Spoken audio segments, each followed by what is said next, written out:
생명,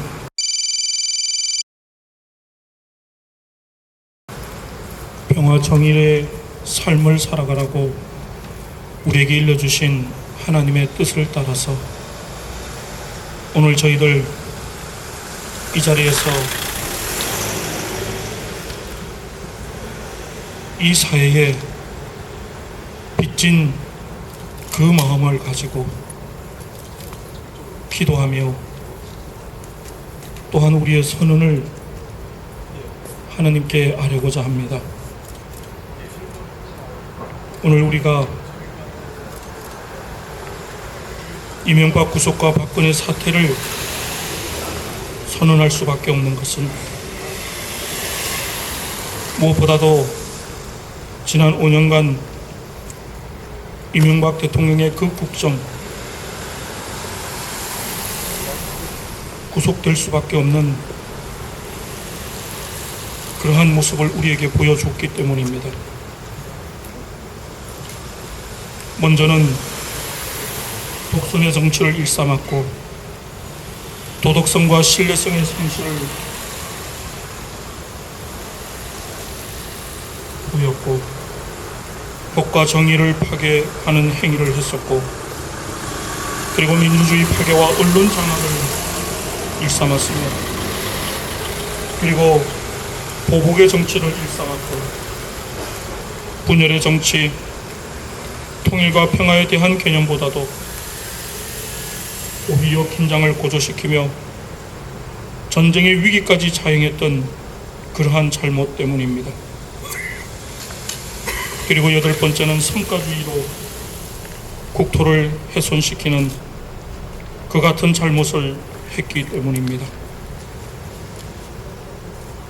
그리고 명색이 기독교 장로라고 하면서 경쟁과 탐욕의 사회를 만드는 그러한 잘못을 했기 때문입니다. 참된 정치는 가난한 자, 약자를 위한 정치를 해야 하겠건만 부자와 강자를 위한 1%만을 위한 정치를 했기에 구속될 수밖에 없음을 저희들이 선언하는 것입니다. 그리고 무엇보다도 지난 대선의 불법과 부정이 지금 드러나고 있는 과정 속에서 당시 대통령으로서 이 같은 것을 방치하고 자행한 죄가 명백하기에 구속해야 하는 이유가, 그리고 저희들이 선언을 할 수밖에 없는 이유가 여기에 있습니다. 아울러 박근혜 사퇴 선언을 촉구하는 것은 먼저는 불법과 부정으로 당선됐기 때문에 무조건 사퇴해야 한다는 것입니다. 또 지난 1년의 모습을 보면서 그런 권력의 위험성을 볼 때 자칫 지난 독재 정권들보다 더 큰 희생이 발생되지 않을까 하는 그러한 저희들의 하나님 앞에 생명을 지켜내기 위한 그 마음을 담아서 박근혜 사퇴의 선언을 외칠 수밖에 없는 것입니다. 국가가 민주주의를 수호하고 약하고 가난한 자들을 위해서 노력한다면 우리는 어떠한 기도나 노력이나 헌신도 아끼지 말아야 할 것이 우리 기독인의 사명인 것을 믿습니다.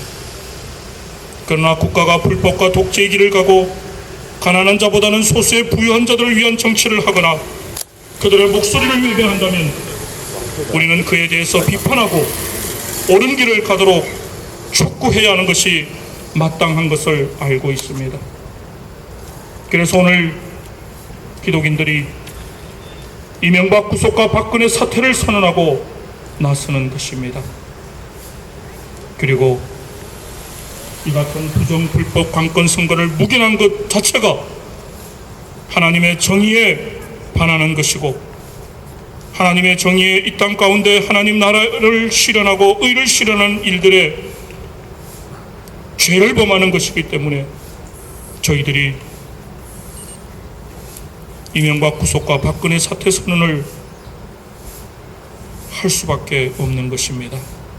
우리의 기도와 간구 그리고 계속되는 우리의 구체적인 실천에 함께하여 주시고 하나님께서 거꾸로 가는 민주주의를 다시 바로 세우며 이 땅에 하나님의 나라와 하나님의 의가, 민주주의가 바로 세워질 수 있도록 역사하여 주옵소서. 예수님 이름으로 기도하옵나이다. 아멘.